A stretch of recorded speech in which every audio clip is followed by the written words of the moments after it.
You're listening to the Patriot Nation Podcast.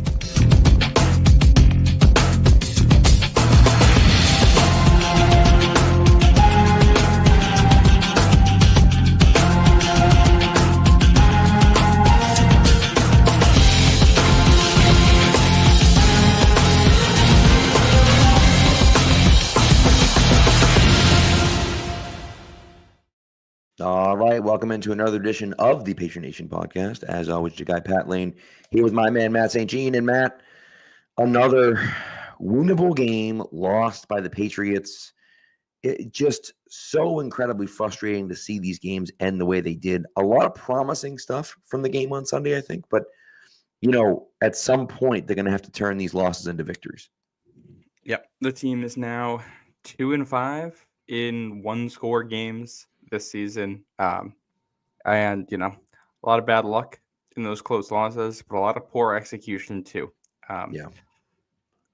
Any number of things go a different way in this game, and we're here talking about a great offensive performance and the defense forcing turnovers and almost 2011 Patriots, 2010 Patriots-esque performance to get the win type of thing. But that's not how it went, which is the story of this season. Right now, this team, barring something dramatic, is on pace for a 3-win season, ending with 7 straight losses. Not great. It's not good. It's not good. It's not what you're looking for. And I know that, look, we knew this wasn't going to be a good team. We knew this wasn't going to be a playoff team, right? But you would have hoped to see something more than what we've seen. And I also do think, too, that there are times when, you just have to make a play or, the game comes down to a missed field goal, like Joey Slye missing a 24-yard, whatever the hell the field goal was. 23, I believe it was the shortest missed field goal in the NFL this season. That sounds about right, yep. So, you have that. And then you have, settling for field goals 3 other times, in the red zone when, one of them wasn't in the red zone, but, in that kind of red area where you look at it and just say, like, man, we got to get some points, right? And I'm not saying go for it, by the way, because, one of those was 4th and 13, one of those 4th and 18. Like, I understand that, but you have to turn those drives into points, right? And the inability to finish those drives. Listen, I thought AVP was excellent today. I thought he was excellent. I thought the play calling was really good. I thought the schemes were really good. I thought that things, he used some creative play calling. I love the Marcus Jones stuff. Marcus Jones didn't touch the ball, but he impacted 2 plays where the Patriots picked up first downs. I thought that was important. I thought they made some really nice plays, but it's like, then you get down to the red area, and to me, that red area is about A, execution, and B, the players. They don't have the players, and the players that they do have don't execute enough, certainly consistently enough. And that's what it came down to. And you lost because of that. You turn any of those field goals into touchdowns, you win the game. Yep. Those were some of a number of different plays that, could have, should have gone differently, but just didn't for whatever reason. I don't know if we want to. I think there's going to be a lot of bad in this episode. Yeah. Do we want to start with some of the good? Because I think there was a lot of good. I think that's a good idea. Start with the good. By the way, shout out to Old Man Mob, who's up in here, as always. Appreciate you. Yes, love seeing you guys in the chat there. Start with the good. Drake May, excellent today. Runner and a passer. Really didn't make a whole lot of mistakes all game long. Made some really tight window throws. Only 1 touchdown throw, but leading them on a number of long drives. And I mean, the Colts really, really did not have an answer for New England's offense pretty much all game long. Yeah. I'll tell you, we all know that Drake May is a good athlete. We all know he's got a good arm. We all know those things. Today, I felt like was the first time that I watched him play and really thought he understands what's going to happen, right? Tom Brady talked about having the answers to the test right before he takes it. I felt like that happened at points today where he was making throws, some of those tight window throws, some of those throws across the middle to Kendrick Bourne in that kind of in that tight area with an in-breaking route with a linebacker here and a safety here and fitting in between guys. I really thought that the anticipation that he played with and the reads that he made were incredibly impressive. And if May can, we already know what he can do with his feet, right? We've seen it, right? He had that long 40-yard run, right? He had a few nice plays, extending plays. He's got a heck of an arm. If he can win with his mind as well, that's what's going to make him an elite quarterback, right? Mm-hmm. There are guys that can look. Anthony Richardson's a guy that can throw the ball, a mile and can run really well. Good. He sucks. He's not a good quarterback. Like, he's fine, but he's not an elite quarterback in the NFL. Maybe he will be one day. He isn't right now. If Drake May can consistently win with his mind like he did today, and then add in all the extra stuff that he does, you're talking about Josh Allen. You're talking about Patrick Mahomes. You're talking about, that's the level that he's going to be at. And I really thought that, he played incredibly well today. And this was, in my opinion, by far the best game of his career so far. Yeah, and I think important, it's a really nice bounce back performance. Yes. Like I said, growth isn't always linear. I think he had maybe the team's best performance of the season was maybe his worst game was that game against the Bears, where I think he struggled to see the field. The Bears play cover 3. The Bears will blitz you. They play the Colts today, a team that likes to play cover 3 and then will blitz you on third down. Much, much better performance. Last week, he struggled against Miami, the whole offense. They were just all out of sorts. Totally back this week, for the most part, on the same page, making plays. Only a couple plays in there for most of the game that I think you really want back offensively. Big picture, now little picture. No, we're not getting to the bad yet. I'll save that. While we're talking good, tight end play for all but one play in this game. I know Hunter Henry and Austin Hooper were superb. The two of them combined for well over 100 yards receiving, I think. Yeah, 75. Yeah, they were the two leading receivers, 75 and 42. Yep. So whatever that was, almost 125 yards on 11 receptions and a touchdown between the two of them. And I think if we look at this team going forward, I think what's important to note here is that May has a really good connection with these guys. And if you can upgrade that tight end 2 spot in the draft to be a more athletic player who May can develop chemistry with over a long time and who can graduate to tight end 1 once Hunter Henry starts to age out here, that could be a real boon in this offense. I like that idea. I saw a clip of Tyler Warren being the Patriots tight end next year. I don't know if Tyler Warren's going to drop to the second round. If he does, I would be all about that. I love Tyler Warren. The issue for me is that, to me, Austin Hooper has been phenomenal, right? And my mom just mentioned it here too. I want Austin Hooper back next year. And sure, get me a tight end that can move and has, ability after the catch and everything like that. But Austin Hooper is becoming incredibly reliable. He's been fantastic for the Patriots this year. And I think that, I want to keep Hooper and obviously Henry, right? I want to keep the two of them. Bring in another tight end. Sure. I'm okay with that. And a young guy that can grow with May. But I really think that we got a lot from Hooper. And we obviously know that Henry is as reliable as they come. He's been fantastic for them really since he came here, right? And so, but Hooper really has impressed me, especially the last few weeks. And so, I was happy to see, what he's brought to the table. And again, like you said, I'm totally fine with them bringing another young guy in, but I want these two guys back next year for sure. Well, and I was talking, I think it was actually with McGarvin on Blue Sky about this. And I feel like for me, at least, the path forward at tight end is pretty clear. Hunter Henry's your tight end 1. Jaheim Bell is still your developmental guy. You bring back Hooper, and you draft a tight end. Yeah. And you let Hooper, the guy you draft, and Jaheim Bell kind of battle it out for those other roles. Those You know, snaps, yeah. if Bell develops and the tight end you draft is really good, then you can, let Hooper go find something elsewhere and have a couple young guys for connections with May. If Bell isn't turning into anything, then it's going to be Hooper and the guy you draft, and you can ease in the guy that you've drafted at whatever pace works for him, because tight ends sometimes develop a little bit slower. And you're still going to get really quality high chemistry play from your tight end too, while that development is happening.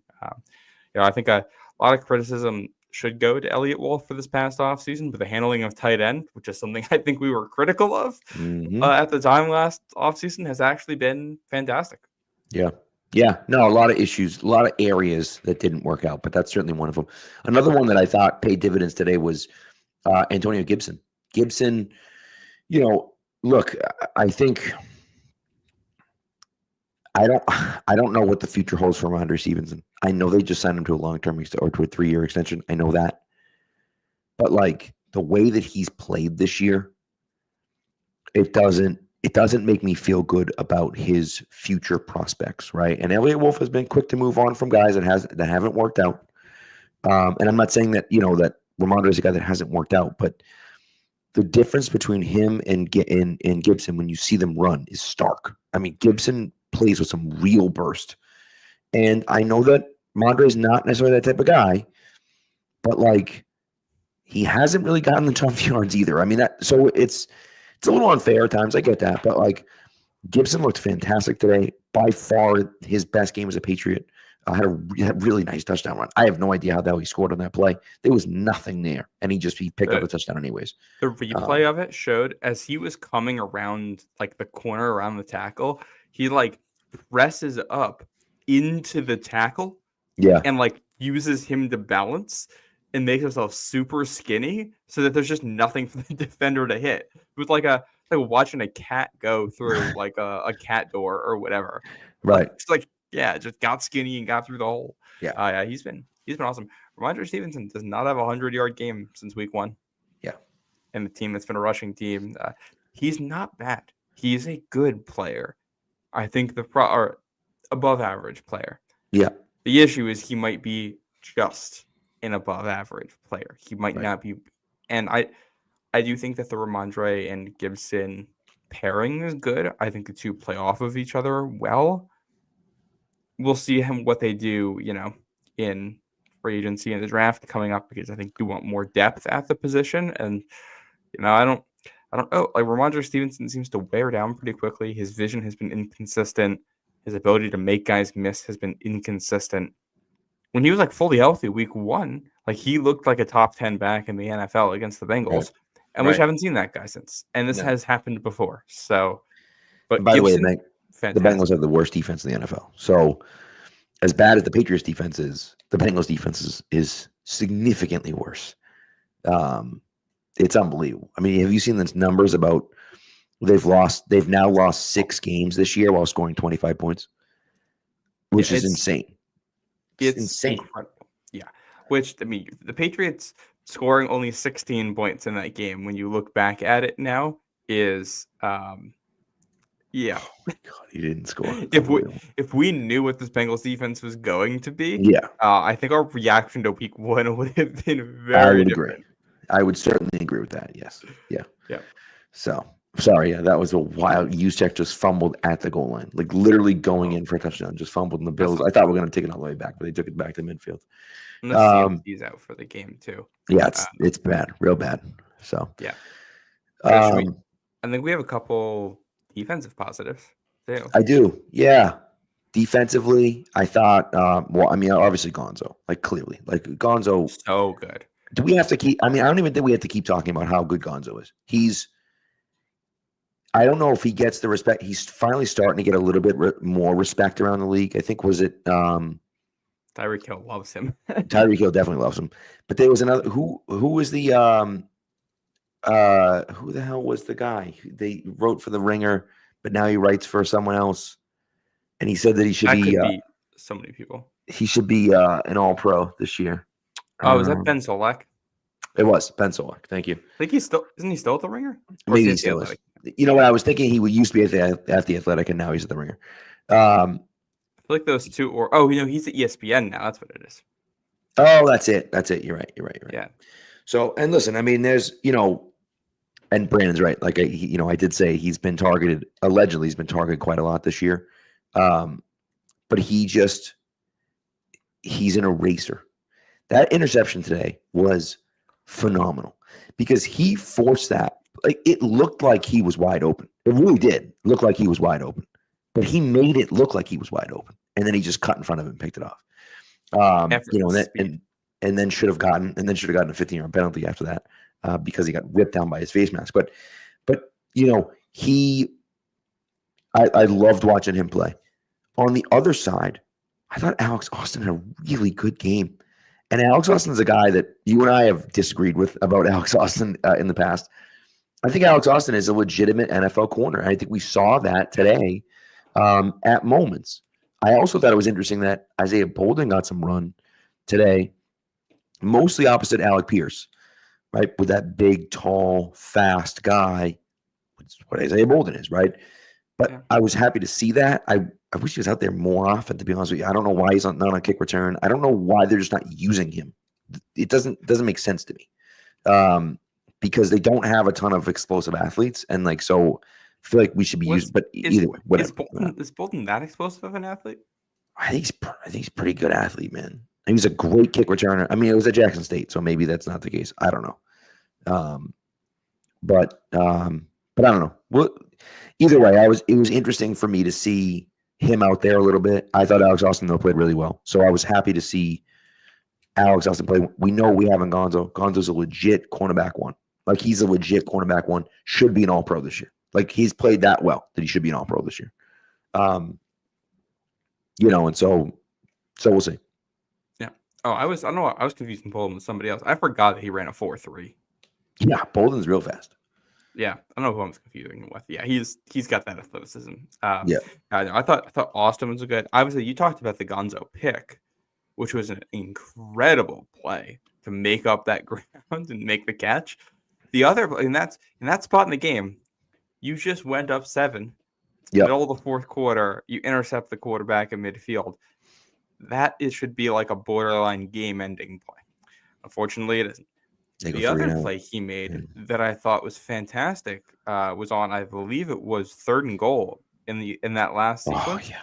Unbelievable play. Yeah. And the Colts run into the outside, and the Patriots really don't have a force player on it. They're not able to set the edge, but Gonzo reads what the play is going to be and beats Jonathan Taylor to the spot, and then, hits him right in the thighs and knocks him out of bounds. That's exactly how you want your corner to tackle in that spot, to take him out and make sure there is no forward progress.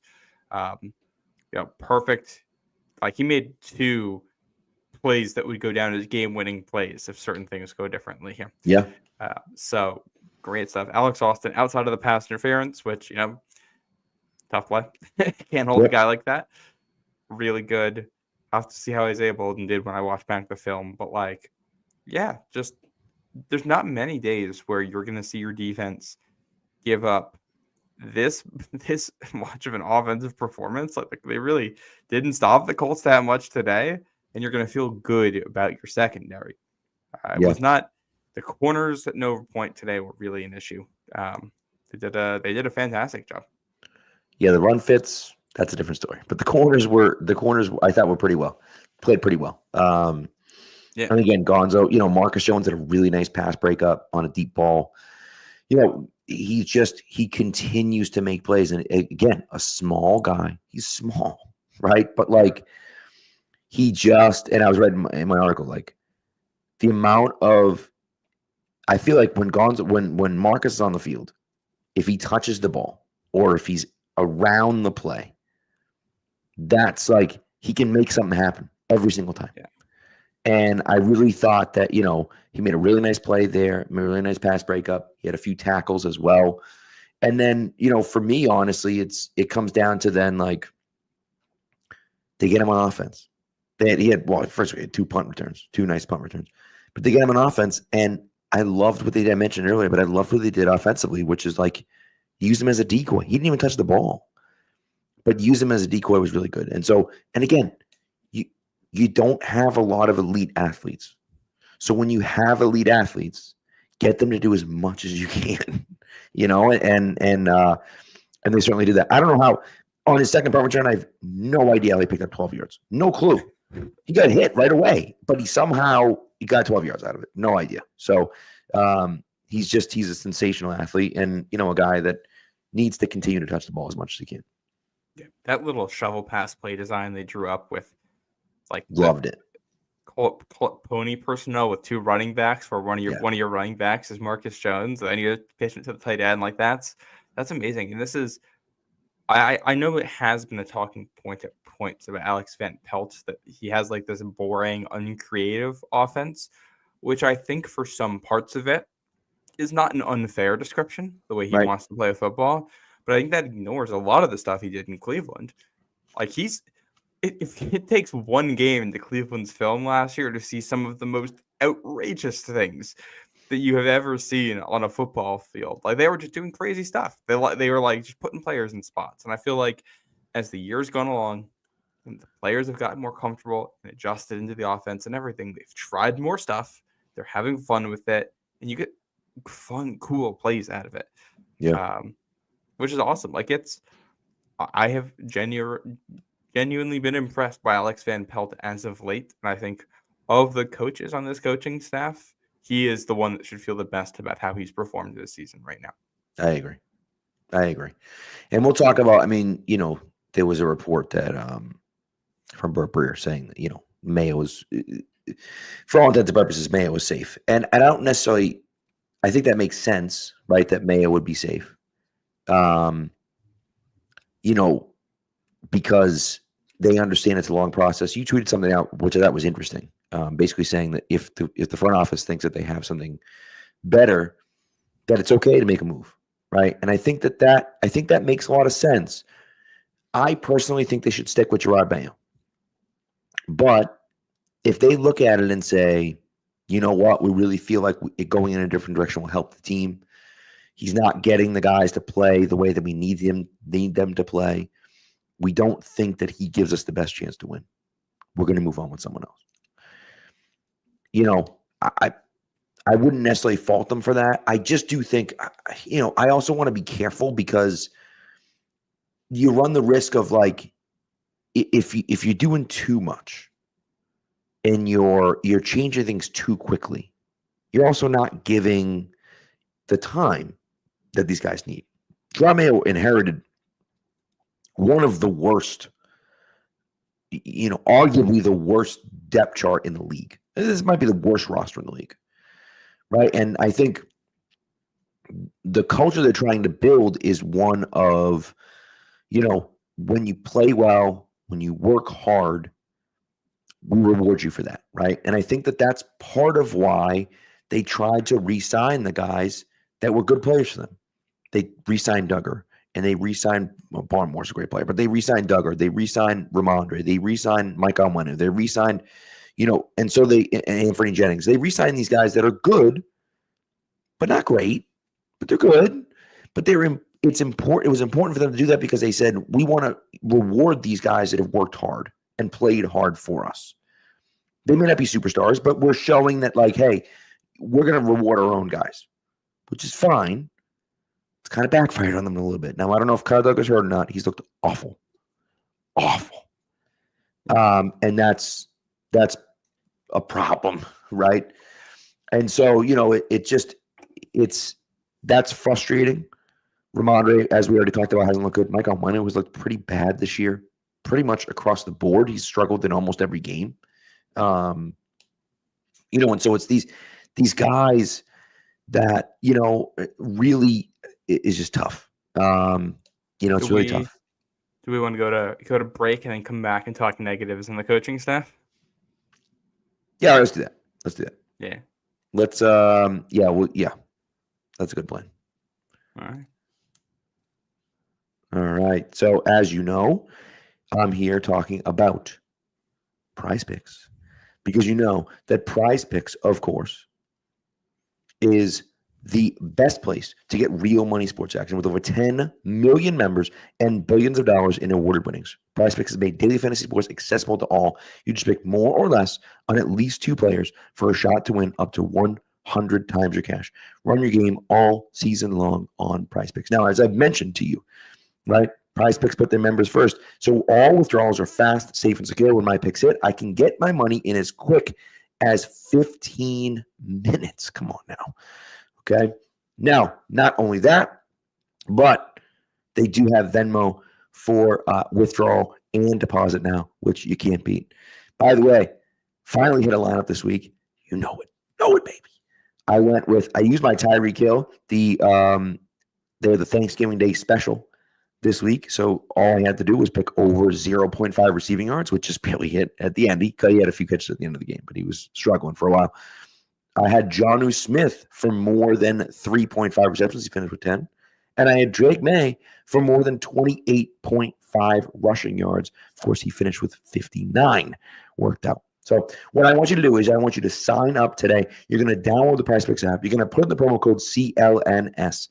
And when you play a $5 lineup, you're going to get $50 instantly.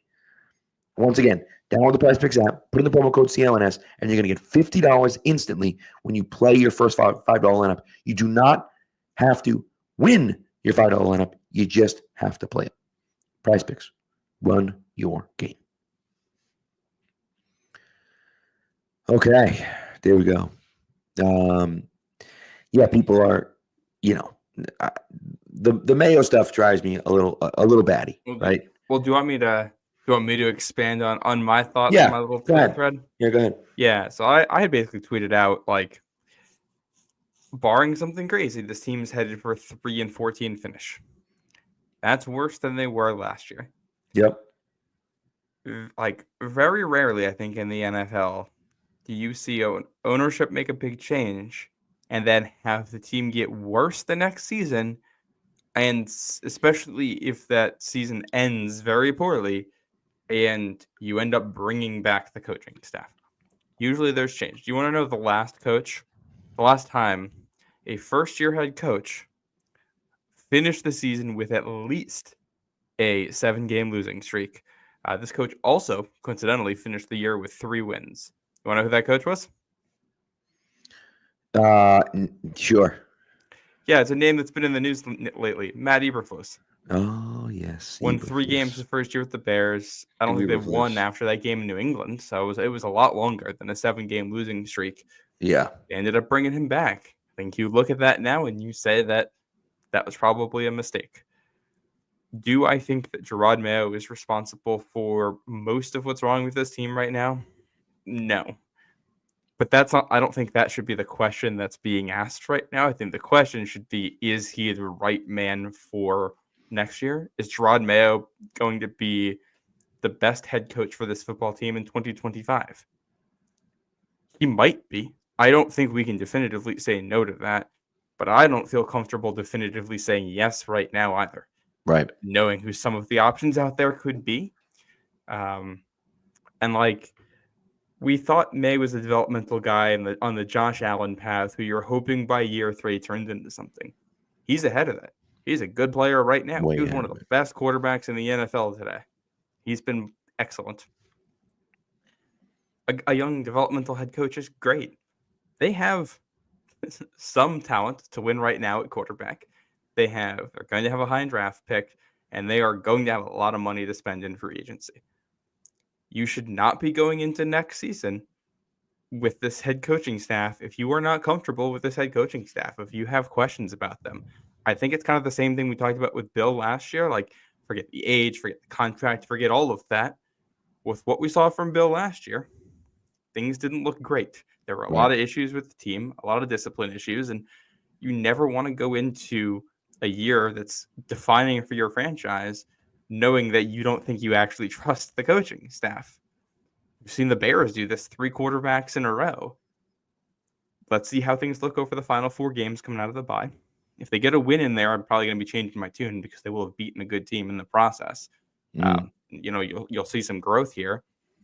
But if it continues to look like this, I think I would have a hard time feeling like we know for sure that this is our best option going into next year. Like, I think Gerard Mayo can be a very good head coach in this league. I think he's shown it a lot of just intangibles on the field as a player, off the field as a businessman when he was a linebackers coach. But like, if he's the CEO head coach, you're supposed to be good at situations. Situational management of this team has been subpar all year long. Right. You're supposed to be overseeing all of the decisions. This team has made a lot of questionable decisions this year. Not all of them. It hasn't been a complete and total dumpster fire or anything like that, at least from him with the coaching staff. It's not terrible. He's qualified to be a head coach, but it has definitely been growing pains. And if he's supposed to be a defensive head coach, well, you can't point to anything there. That's correct. So if you're, I do agree with Mayo, that. And you walk into a meeting with Robert Kraft Monday after the season ends, and he says, "What can you point to this season that says why you should be our coach in 2025?" What is Gerard Mayo pointing to if the season goes the way we think it's going to go over the next 5 weeks?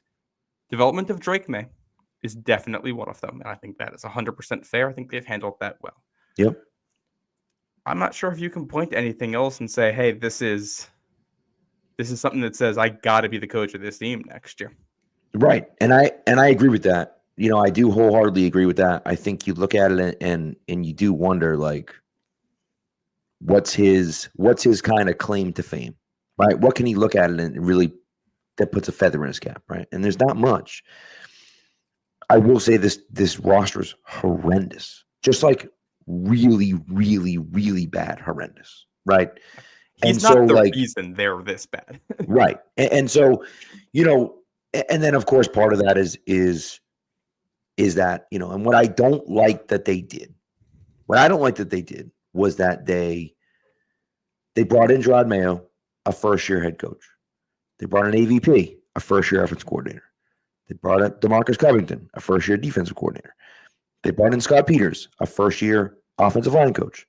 They brought in the hell was the kid, the special teams coordinator. They brought in a first-year special teams coordinator. It's just names. The names. Jeremy Springer. Thank you. So it's like it's that type of stuff where it's like, you have all these first-year coaches, and like Dante Hightower. Love Dante Hightower, one of the best Patriots ever. He's the linebackers coach.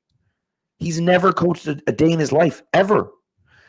And so like that, so then that becomes a question because it's like, well, sure, like absolutely. I agree that Mayo could be better and maybe there are things, but like, what are we talking about? Like he's not surrounded with anyone.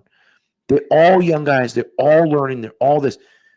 So like, that's an issue for me is that he doesn't have any help from anyone. Right. And so he needs that, unfortunately, right? He needs some of that. And, I don't know. I don't know the solution here. Maybe it could be get rid of DeMarcus Covington and then you get rid of DeMarcus Covington and bring in someone else. I don't know who. Right. And so, that becomes the challenge where you start to say, okay, well, sure. But then who's the guy you bring in? And, will that guy then weigh on Mayo? And I will say, and there's an argument about Mayo not coaching during the game. Now he's on the headset the whole time. You know that he's talking to his coaches, obviously, right? And he's making decisions, but he's not talking to the players, right? Which I do find interesting that he's not talking to the players. That's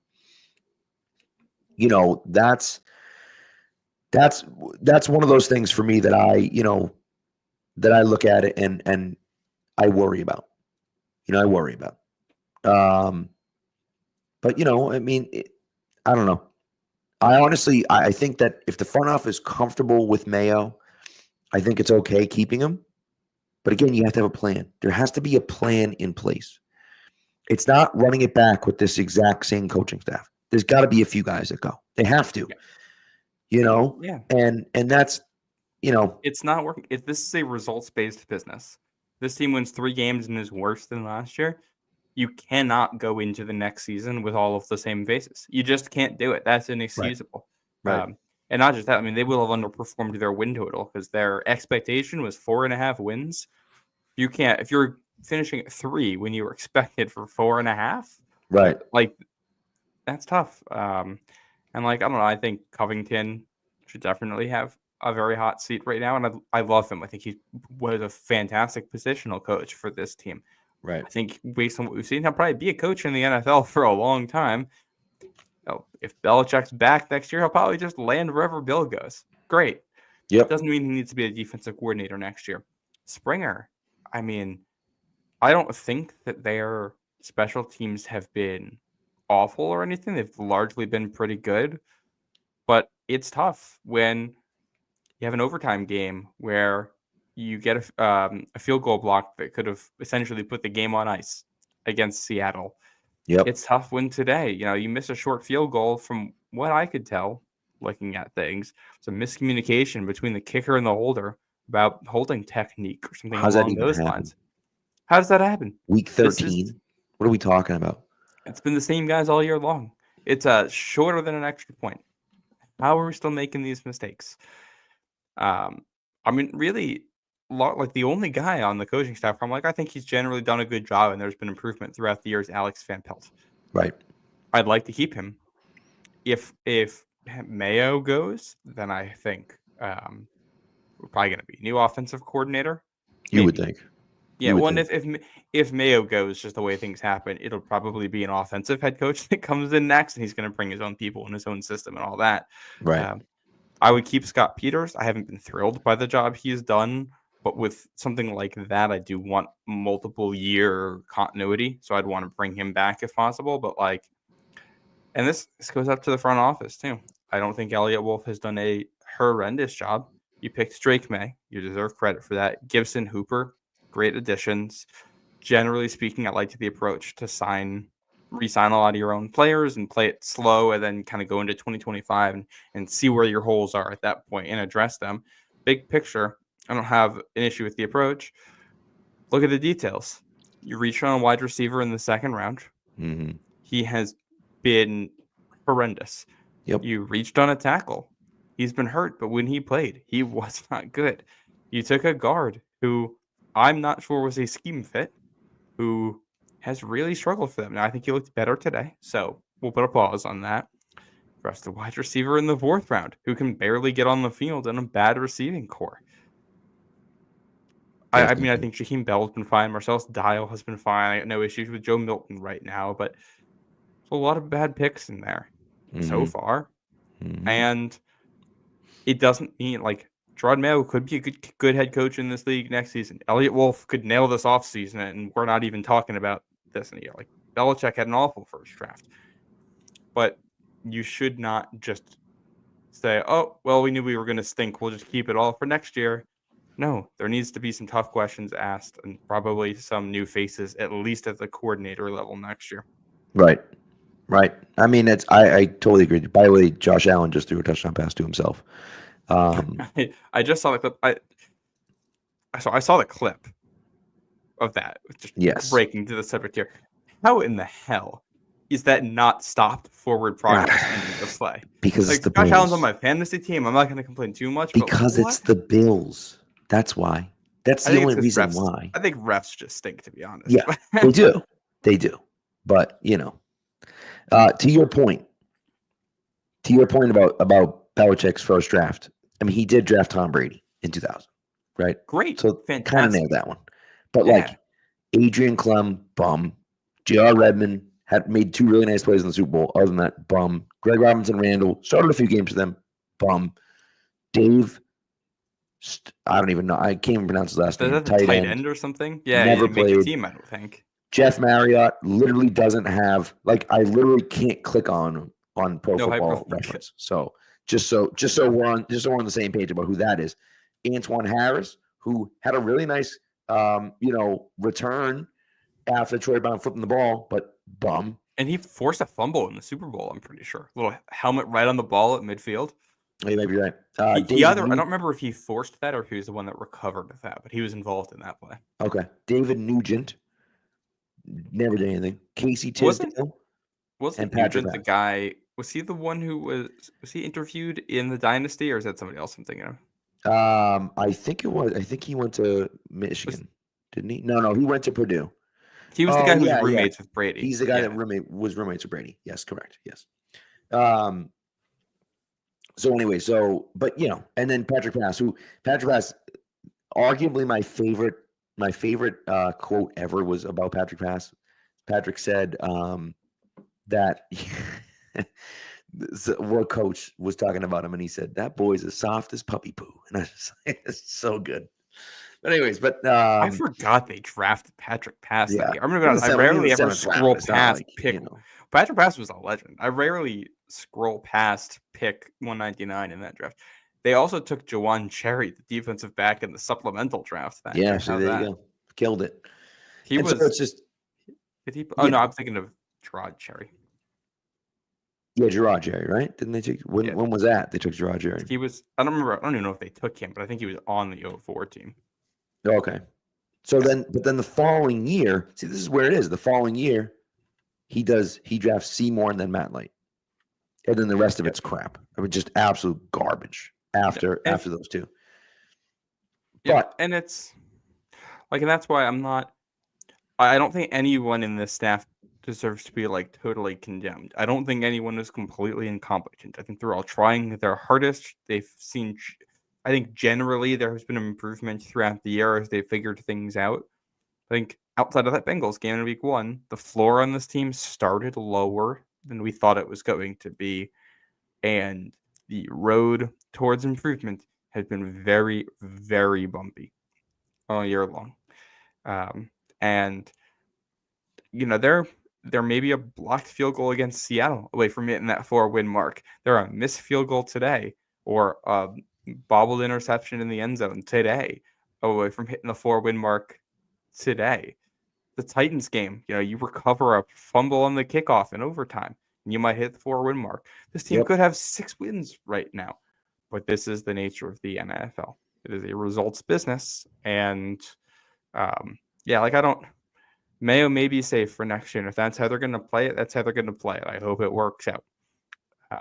I'm rooting for the guy. I think he's fantastic. I think he, as a human being, seems like a great dude. I think he is definitely qualified for it. I think he's shown improvement. You hope that improvement continues, but I think locking in anything for next year at this point with the results and the product we've seen on the field is probably just foolish. I kind of want to give an example here. We've talked about not wanting to go through the whole, firing and firing and firing and firing cycle with coaches. Right. But let's look at a team like Houston. They fire Bill O'Brien. Then they bring in David Culley for the next season. So they win 4 games that year. And they bring David Culley for the next season. They win 4 games. They fire him. They bring in Lovie Smith. They win 3 games. They fire him. They bring in D'Amico Ryans. You get CJ Stroud in there. Suddenly you're winning games. They fired a lot of coaches. Didn't end up being what cost them because they realized after a year, hey, that guy is not the coach. We are going to move on to someone else. The Panthers deserve a lot of criticism, especially David Tepper and their owner, for the way that they have handled things the last couple seasons. I do generally think the fact that when they have realized the coach isn't the guy, they've just pulled the plug and moved on. It's probably a good thing because they have a direction and a plan. I think now you're seeing them start to make Bryce Young better this year. Not a model organization by any means, but the coaches that they got rid of are not guys who have found success elsewhere. And I think you can't be so afraid of making the wrong call that you just stick with something that isn't working. Right. That's what the Patriots did for the longest time. And it's one of the reasons why Aaron Rodgers only has 1 ring. They stuck with, he's not bad, Mike McCarthy, and got stuck in the playoffs just about every single season. And we don't really want to be that team. I'd rather take some risks here, especially when you have assets and when you have a quarterback who we think is good. And I'm not worried about Drake May's development at this point, to be honest with you. That kid seems tough as nails, and I kind of feel like as long as you put a competent coach there, he's going to be A-okay. So, yeah. That's the thing. You have to put a competent coach there. And so that's the biggest question for me is like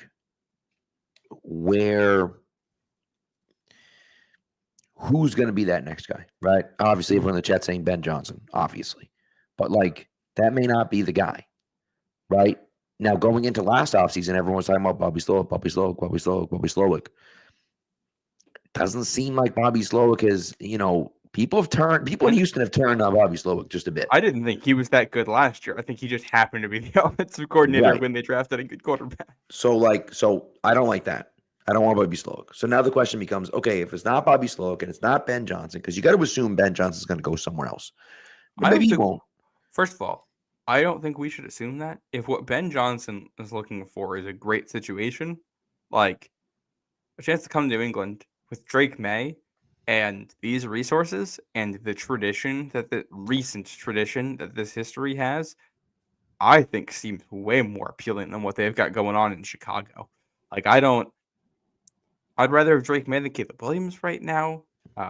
The Bears roster is on paper more talented, and in theory, you could win sooner. But I would rather be.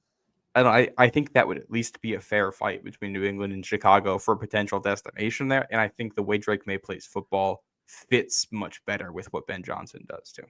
Yeah, that's fair. That's fair.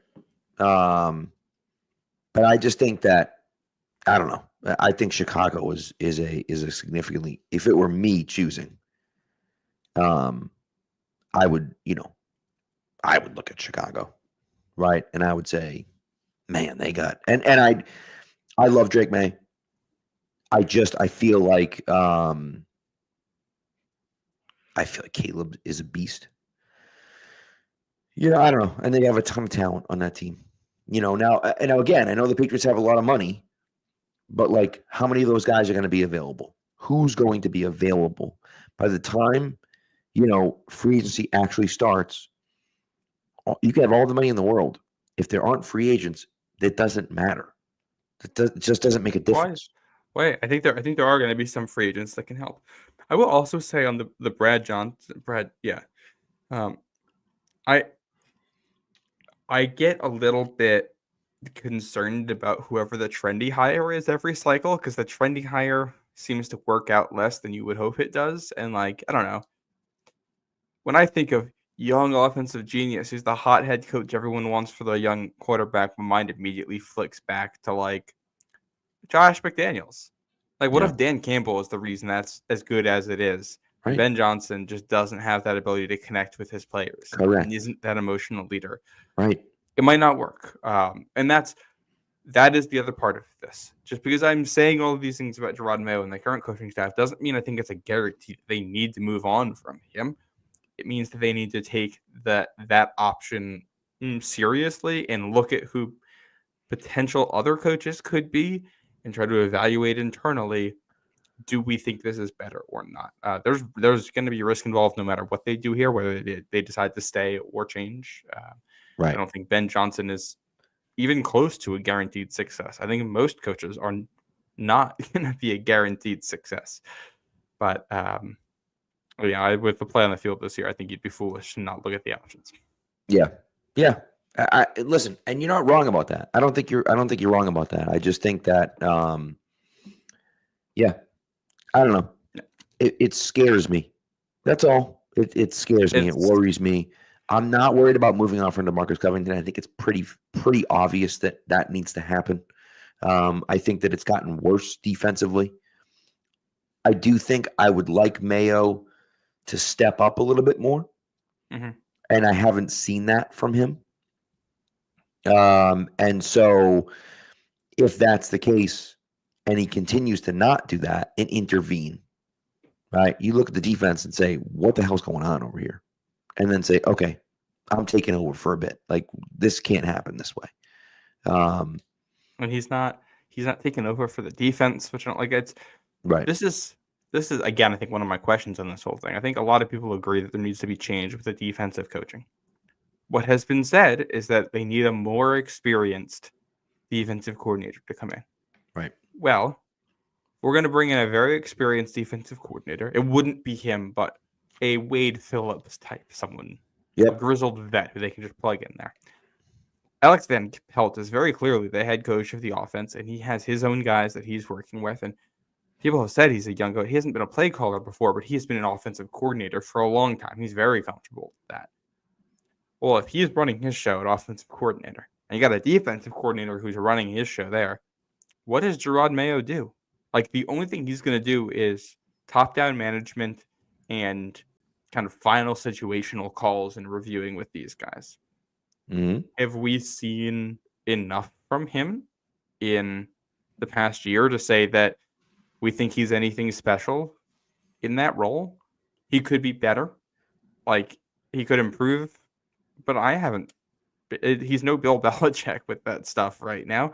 He seems about like an average coach with that stuff. So again, my question, and I agree that there needs to be defensive coaching changes, but now we've landed ourselves in a scenario where I feel like we've almost made the head coach not relevant to this whole thing. And now what are we doing? Yeah, but again, right? Again, I just feel like, we're in this situation. You literally just said, right? You literally just said, is it Ben Johnson or is it Dan Campbell? You literally just said it. Yeah. Right. And so if that's what Gerard Mayo is trying to build here, right, then, and I don't know the relationship he has with his players in the locker room because we're not in the locker room. I have no idea. Right. I don't know what culture he's trying to build or what's going on. I don't know. Right. We don't necessarily see it on the field. That doesn't mean it's not happening in the locker room. I don't know. How did Dan Campbell look his first year in Detroit? Not great.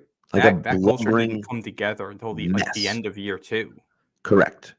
Yeah. So it was a disaster. They came here and got their doors blown off.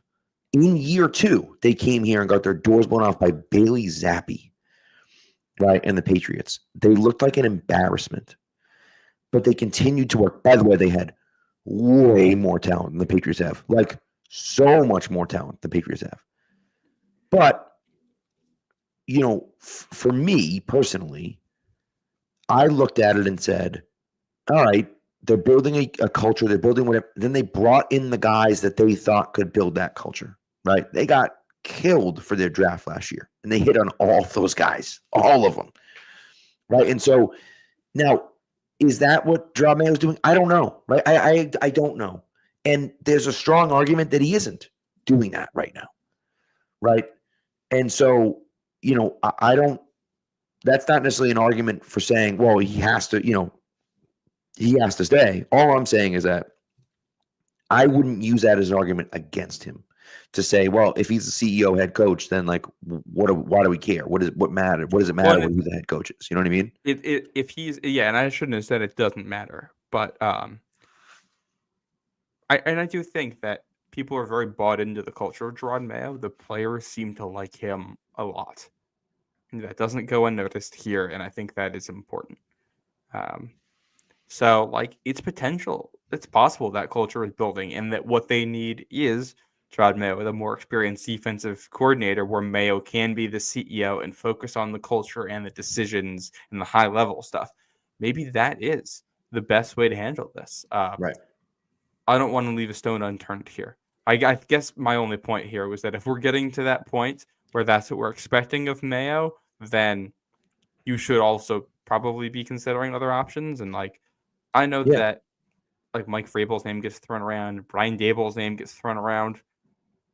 I don't really have interest there. I think if you are going to change things up, at least the head coach spot, you should be casting a wide net.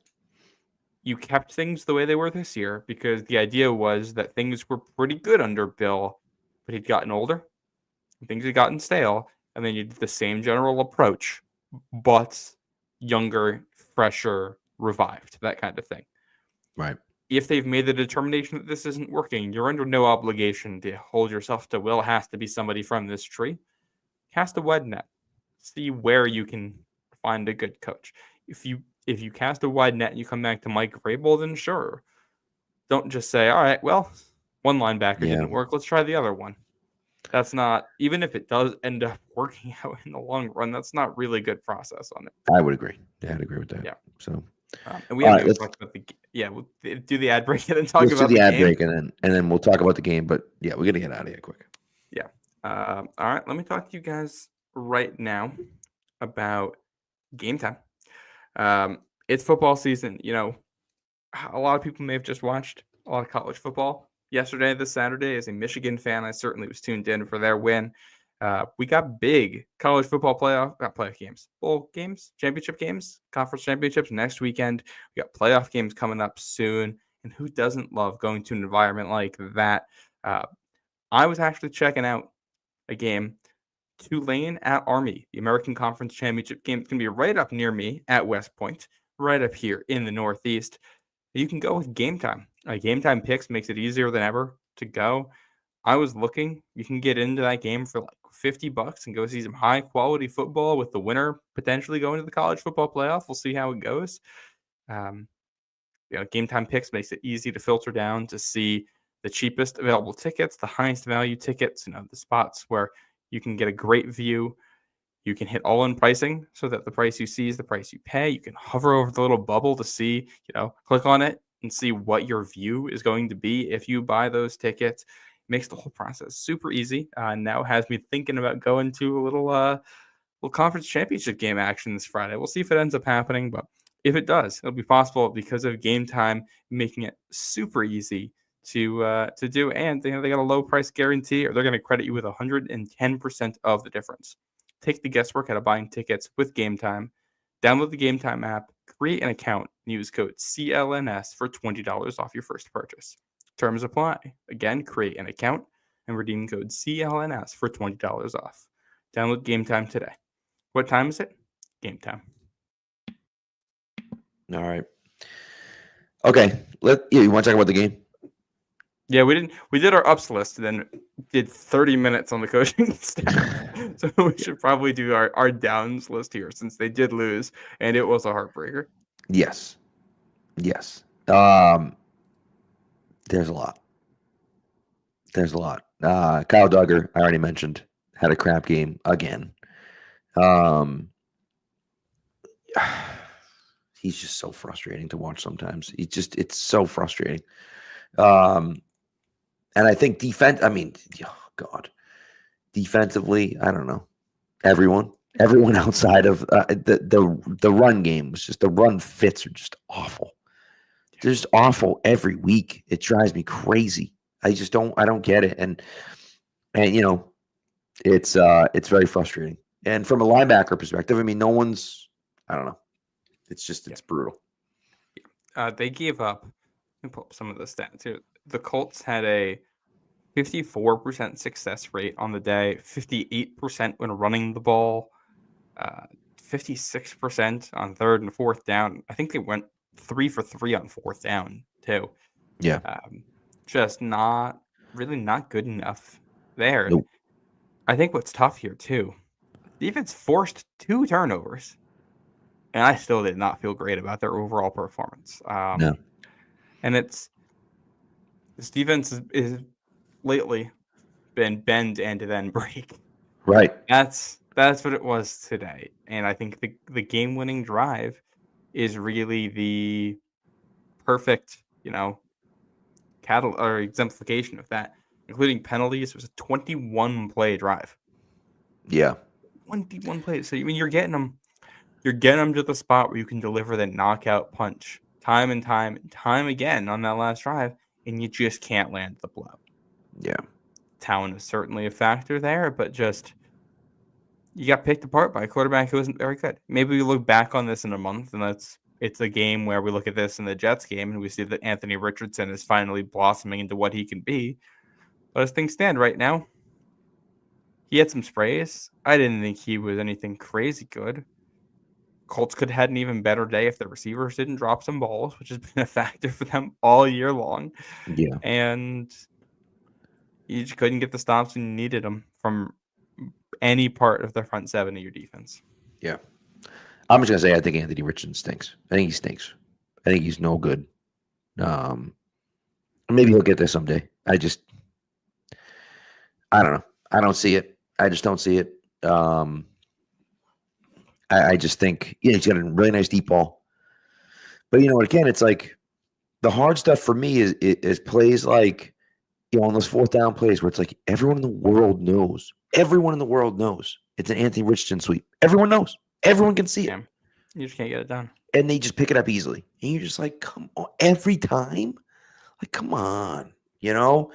And I just, and some of the criticism that Mayo received, I think, is unwarranted. I thought that the decision not to, a lot of people got on, but the decision not to challenge the catch on 3rd and 10, which ended up 4th and 3, that was pretty clearly a catch. At the very least, I thought it certainly would have been overturned. Yeah, I don't think that's one you should challenge from the angles that I saw of it. Like, and I think it may not have been a catch, but I don't think there is an angle that showed that in any way that you could overturn. Right. You could make the argument. I mean, the ball certainly hits the ground, but from what I saw, it looks like the ball never moves after it touches the ground. If that's the case, it's a catch. Yep. It's just the way it is, Yep. And so, but with Richardson, it's just like he's open and he can run and he can do that. But then it's like, you get beat by guys across the field and you can't keep up with guys and you can't make plays. And it's like, all right, well, that's how you lose. And they lost, in that exact fashion where it's just like, man, sometimes you just got to make a play. And they weren't able to make those plays. 4th and 3, you give up an 11-yard pass. 4th and 2, you give up a 6-yard quarterback keeper. And then the 4th and goal from the 3, you give up the pass to Pierce, which had Duggar in coverage. I don't know if it's a foot injury for Duggar. He has not been himself. It's the run defense. I think part of it, that Colts offensive line is good. They haven't been healthy all year. They were decently healthy today, and it showed, especially with Quentin Nelson in there. So, I get it. Jonathan Taylor's hard to bring down. Anthony Richardson's hard to bring down. Their offensive line is good. Our front seven hasn't been good. I didn't expect that to go super well for us, but you do have to get more stops than they did. I don't mind if the Colts score 20 on you in a game like this and run the ball well. They're capable of doing that. It's going to be one of those days. But you got to get more stops than you did. I think the Patriots were, 6 of 11 on 3rd down, and the Colts were 5 of 11 on 3rd down, and then also 3 for 3 on 4th down. So, neither defense was getting these crucial stops. The only defense that was getting the stops was the Colts in the red zone, and that, I think, was the biggest difference in this game. Was the Colts defense got red zone stops, and the Patriots defense didn't. And it's the bend and then break defense today, and you can't win that way. Nope. No, you cannot. No. So. And it was, and it's like I didn't really have any issues today with any of the coaches' game management in general. On defense, the players just didn't play well enough. Yeah. Coaches are responsible for making sure the players play well. That's the issue. It's not the game management. Situationally, I thought they were mostly fine, but you feel like I will say I feel like they didn't do enough to stop Richardson's runs. I don't think. And maybe they had things set up and they didn't make the play, but it didn't seem like they did enough for me.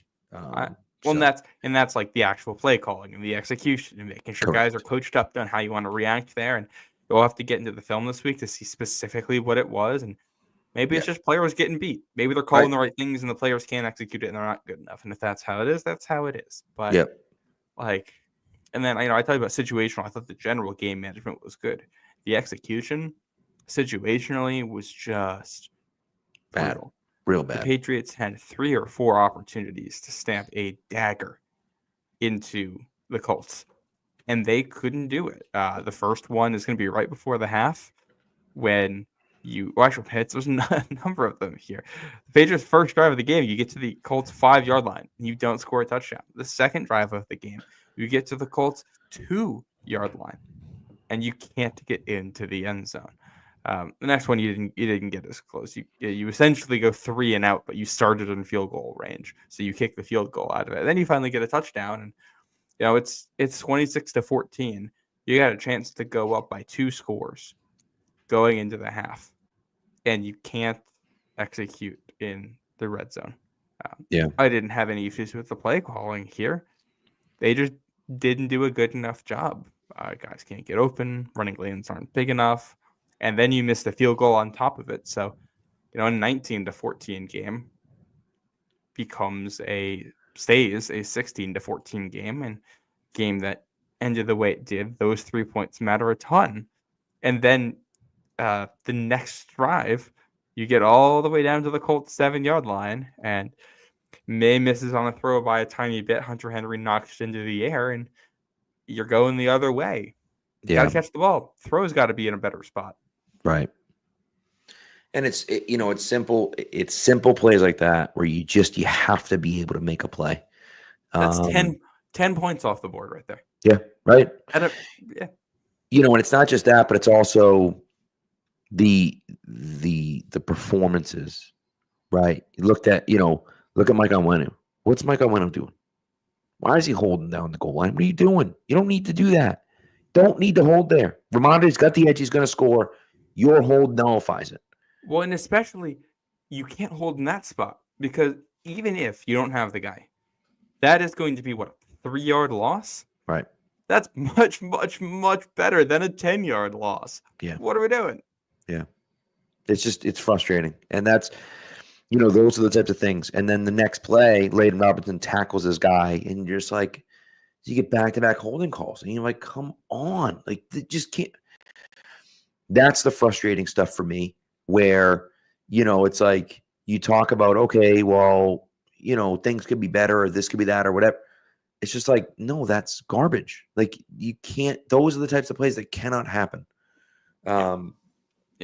For what it's worth, 5 holding penalties against New England in this game day, which they had Adrian Hill as the ref. This is the same ref from the Pats-Dolphins game earlier this year that had a crazy number of 18 total penalties, and 12 of them on New England. Yep. Where they also got a lot of offensive holding calls in that one. Loves calling penalties against the Patriots. I thought that all 5 holding penalties against the Patriots were textbook definition holding penalties, and I also thought every single one of them was like a 51-49 call on if you make it. Yeah. Like, these are all 50-50 on if it's enough contact to. The Robinson one, he tackled the guy. That one to me was legit. That one I think was tough because I watched it back, and I think you can view that play and see it as Layden Robinson getting beat and trying to tackle a dude and for doing a penalty there because he got beat. I think there's also a way you can watch that play where Layden Robinson is able to essentially reset his feet and win the block so decisively he throws him to the ground. Yeah. And like that's what I'm saying. Like, it's just, they're all judgment calls. The Onwenu one, did he hold him? Yeah. Was it enough contact to get a flag? Not every time. Very low one later. Not every time. The Layden Robinson one later. Not every time. Right. So it's just tough. And when you see the way the calls go the other way, Hunter Henry, blatant hit to the head. Yep. While making a catch, nothing. Christian Gonzalez intercepts a ball with a hand in his face mask. Right. Nothing. No penalty. Which I will say on the Gonzalez one, it's tough. I have to do a little bit more research here because they reviewed that to see if he actually held on to the ball. If the penalty happens before the change of possession, then if the Patriots accept the penalty, then the Colts would keep the ball. I thought it pretty clearly happened after the change of position, as he was making the interception. It's happening as he's making the catch, but they also didn't confirm it was a catch until later and needed to see him do more on the ground and make another play before they called it a catch. Yeah. So I don't know exactly where that dividing line is. But here's the thing: the 15-yard penalty there, if that should have been a 15-yard advantage for New England, instead of starting at the 50, you're starting at the 35. So when you go 3 and out there, you're in field goal range, and you're correct. Probably it's a big difference. It's a big difference. It's a 3-point play essentially, and then it becomes a 2-score game. Yep. And then the 2-point conversion where Christian Barmore gets charitably held. Yeah. Not so charitably, an illegal high-low block. Yeah. Right through the gap where the Colts are running. What are we doing here? I don't understand how that doesn't get called. I just don't understand it. I mean, you're looking right at it. You're looking right at it. You're on the field looking right at it. How do you not see that play? And you talk about, we have these plays in, or these penalties in for the protection of the players. Thank God his leg wasn't underneath that guy. Thank God he just grabbed him and pulled him down. And it was like he got tabletopped, like he was in elementary school again. But like, that's the type of crap that can't happen. You can't miss that call. You can't. Well, especially when you have already set a threshold so low for what you are going to Right. call. And like, it wasn't just the Patriots that got the short end. The Colts had I think their only punt of the game, if I'm remembering correctly, came on an offensive They had 2 punts. pass. Okay, one of their third down stops. Yeah, I don't know. Like Yeah. what was not OPI. That was like as borderline as that gets. So like this is the refs just not being good. When you're a bad team, you're gonna get the refs who aren't graded out as well more often, and they're just gonna miss calls. Sometimes that hurts you, and that's just life. You got to deal with it.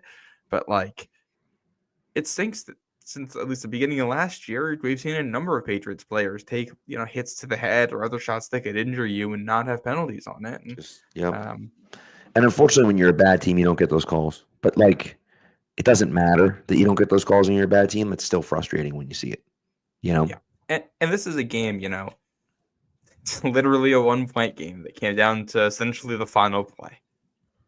It shouldn't I don't want to talk about the refs too much because in general in this sport, if you want to win, you need to do so by enough points that missed calls can't be the difference. Like there's always going to be a little bit of margin of error on this because refs are humans. They're going to make mistakes. That is the history of sports. Any sport, as long as we've been doing this, refs have always been bad. There's always going to be issues. There's always going to be something to complain about. You want to win? You got to win by enough points to not have that be a factor. Right. So like it's still on the team, and they made enough mistakes of their own. But like, damn, come on. Yeah, it's just frustrating, Yep, and we didn't. The other one I want to talk about here, you talked about putting the nail on the coffin on this game. You get what should be a game-sealing pick late in the game, and you try to turn up the running game to finish out the Colts. And for the only time all game, the drive stalls, and you have to punt. Yeah. Really tough time. And I don't want to blame the offense only punted once, so I don't feel like I can blame them too much for the loss, but it was their lack of execution in key spots that was a reason why, what was 24 easily could have been 34. Yep. More like this. Pats could have put up 40 today the way they moved the ball. If they were converting in the red zone, they get. How many field goals did they attempt today? I think they attempted 4. Yeah. If 3 of those end up as touchdowns, where it was they're able to execute there, and 12 points. Yeah, that's a huge. You're not only are you winning this game, you are blowing them out. Right. And the way the offense played, they certainly could have. Yeah.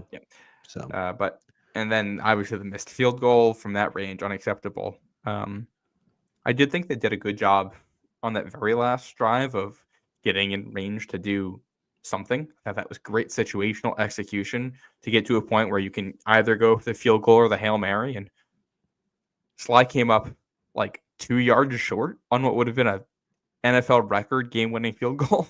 Yeah, that was crazy that was even close. Nailed that right down the middle, just not quite enough on it.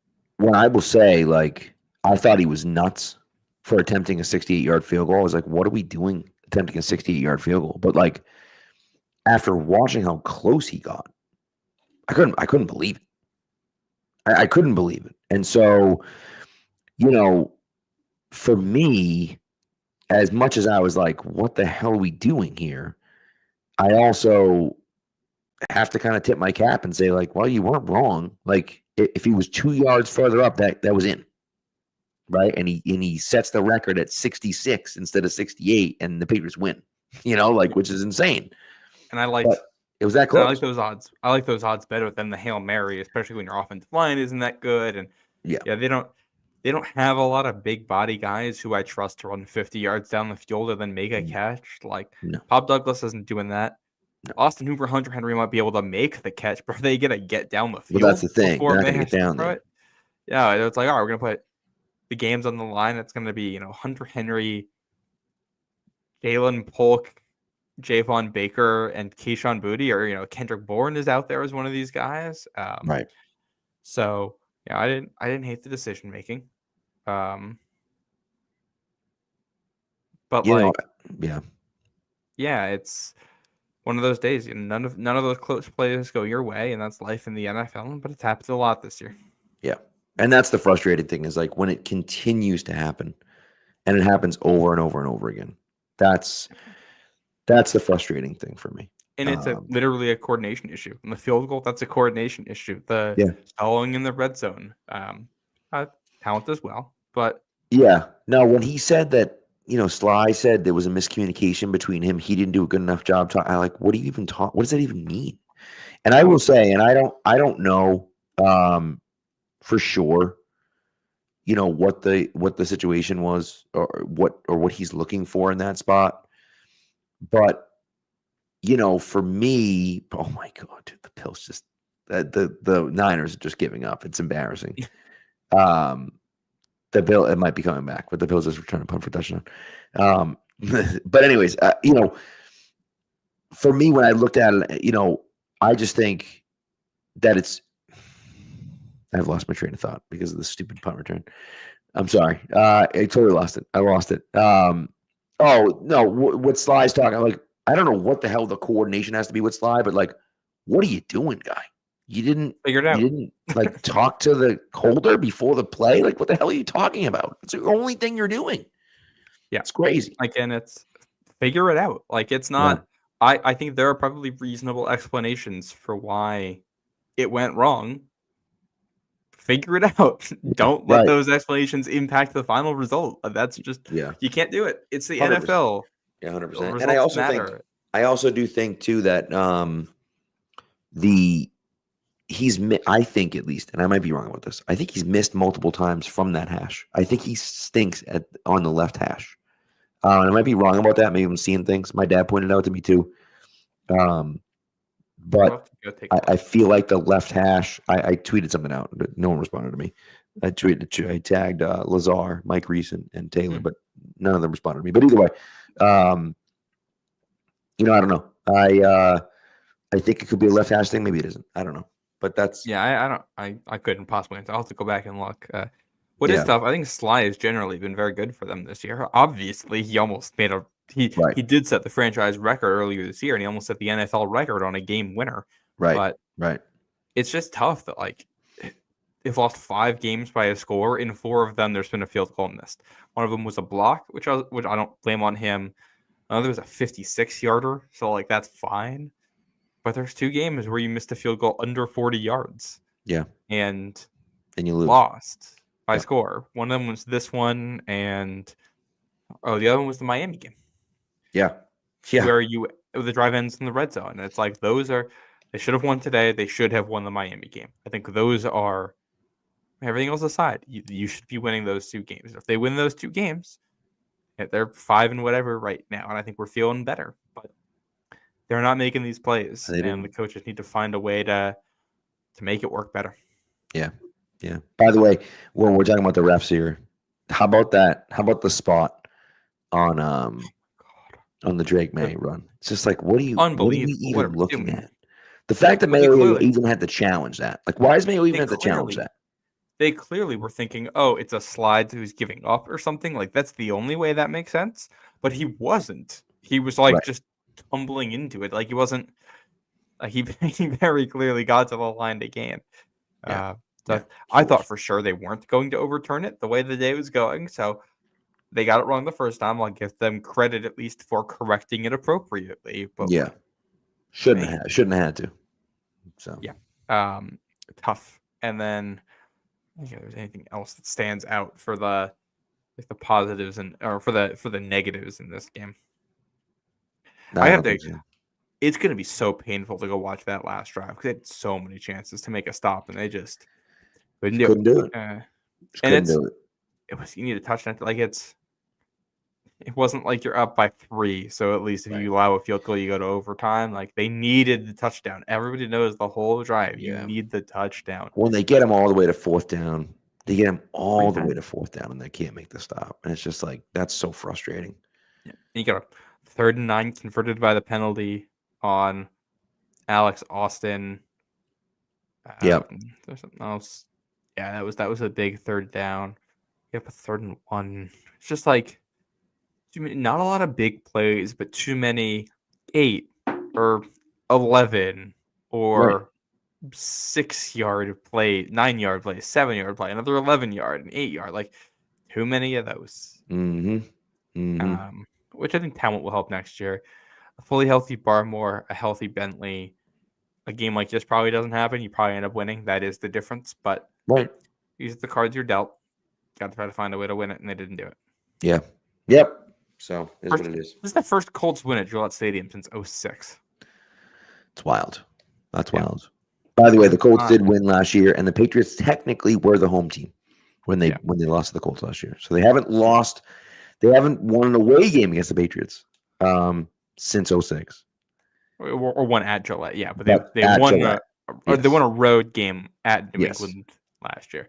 And it's funny when you go to the Patriots website and like their preview, they like break it down, and it's like at New England, and it's like games in Foxborough, games in Boston, game in Frankfurt. That's funny. Funny that counts. Yep. You know, technically the home team. So yeah. Anyways, all right, is that it? You have anything else? Someone mentioned your hat. Do you hat at the pro shop? You bought it with me at the pro shop, didn't you? Yeah. So old man mom says, Matt, I need that hat, brother. Yeah, there are a couple hat questions in here, so I'll answer both. So I just looked this up. I got this at the pro shop. It is a new era. It's the new era cream corduroy hat. It is currently out of stock. So keep an eye out for it. Yeah, if you want, I think you. I will say, follow me on social media. You can message me, and I will hit me up. I'll send you the link that's on the pro shop for it, and then you can check if it comes out of stock. I will also say too that the actual pro shop and the online pro shop are two different sites. There is a chance that it's sold out online, but is actually available at the actual pro shop. I don't know if it's there or not, but if I get a chance to get down there next time I get down there, I'll take a look, see if it's in there. So, and then the other question. So, James asks, "Never seen green on a Pats hat before. Mattsville has green underneath. Isn't that basically illegal?" This is a new era thing, right? Do they have the green bills? I think so. I think that sounds right. Yeah. Yeah. It's just like a thing where baseball hats will have the green brim underneath. I don't know if it's a brand or a style or whatever, but it's not like a Jets thing. It's not like a Jets fan made that hat and wants to put a secret reference in there. No, just something that's part of the character of the hat. Throwback hats you see it on. Yeah. I like the throwback hats. I'm a fan. So, anyways, well, that's what we got. Thanks for coming through, people. We appreciate it. We're going to be back Wednesday night talking about the Patriots bye week this week. Yeah. So I would assume no show on Sunday, because why would we do a show on Sunday? It's not an instant reaction show. I'll do a show on Sunday. You kidding me? I know you'll do a show on Sunday. Maybe we will. Maybe we won't. We'll see what happens on Sunday. We can talk a little. We should do a show on Sunday, because we can. Now that we're starting to get the draft cycle, we get all the big college football games Friday and Saturday. So Sunday could be a big opportunity to talk a little bit about stuff that happened in those and anything that's draft related as well. Okay, potentially. We'll talk. We'll talk amongst ourselves, and then and go from there. I have the busiest week of the year coming up for me, because I'm coaching girls basketball at the high school level, and practice starts tomorrow. So it's 2:30 to 6. 2:30 to 6 every single day this week. So it's going to be a lot. Maybe it's just me on that, but listen, if we want to do a show, maybe we'll do a show weekend. So, but anyways, appreciate everyone for coming through. Thank you, everyone except for Edward. Appreciate you coming through. Thank you, and we'll see you guys. We'll see you guys on Wednesday night.